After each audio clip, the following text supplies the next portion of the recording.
Good morning. Good morning. Good morning. Thank you. Please. Thank you. Good to see this cabinet and the staff together here. Thank you.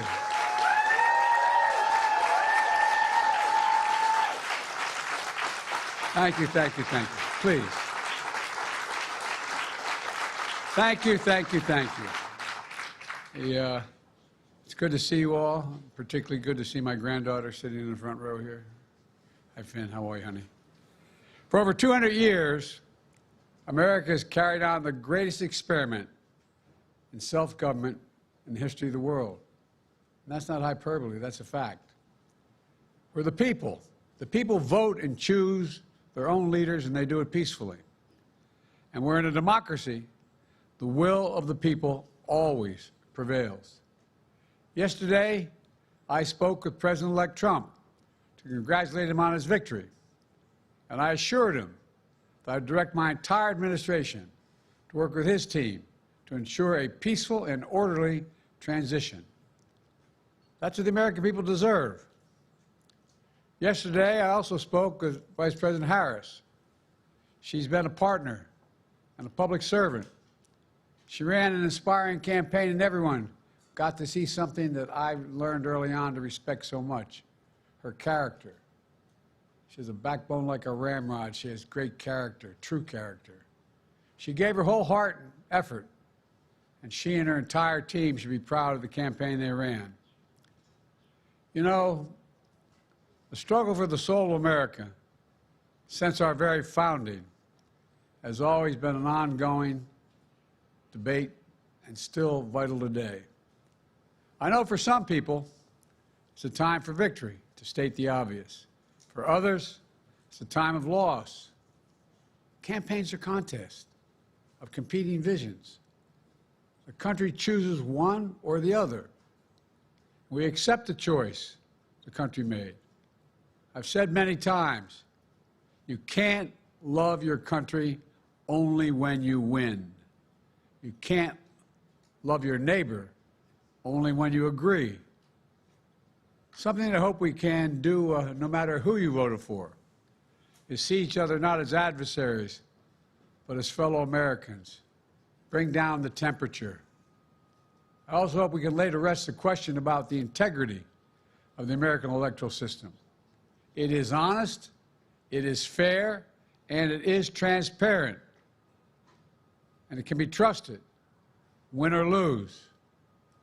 I also hope we can restore the respect for all our election workers who busted their necks and took risks at the outset. We should thank them. Thank them for staffing voting sites, counting the votes, protecting the very integrity of the election. Many of them are volunteers who do it simply out of love for their country. And as they did their duty as citizens, I will do my duty as president. I'll fulfill my oath, and I will honor the Constitution. On January 20th, we'll have a peaceful transfer of power here in America. To all our incredible staff, supporters, cabinet members, all the people who've been hanging out with me for the last 40 years, God love you, as my mother would say. Thank you so much. You put so much into the past 4 years. I know it's a difficult time. You're hurting. I hear you and I see you. But don't forget all that we accomplished. It's been a historic presidency. Not because I'm president, because what we've done, what you've done. A presidency for all Americans.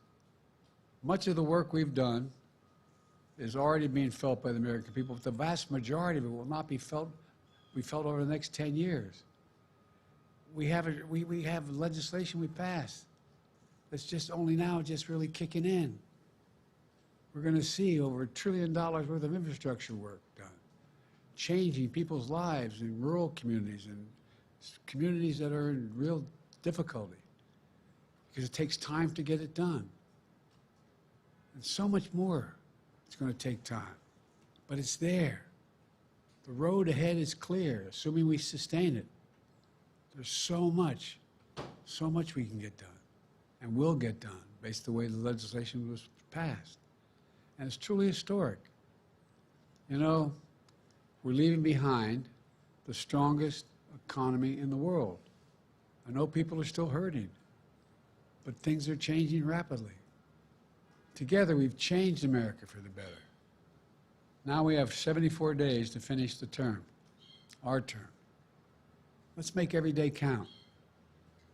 That's the responsibility we have to the American people.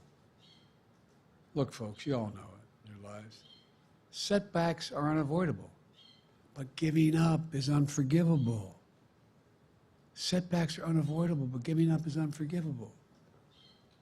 We all get knocked down, but the measure of our character, as my dad would say, is how quickly we get back up. Remember, a defeat does not mean we are defeated. We lost this battle. The America of your dreams is calling for you to get back up. That's the story of America for over 240 years and counting. It's a story for all of us, not just some of us.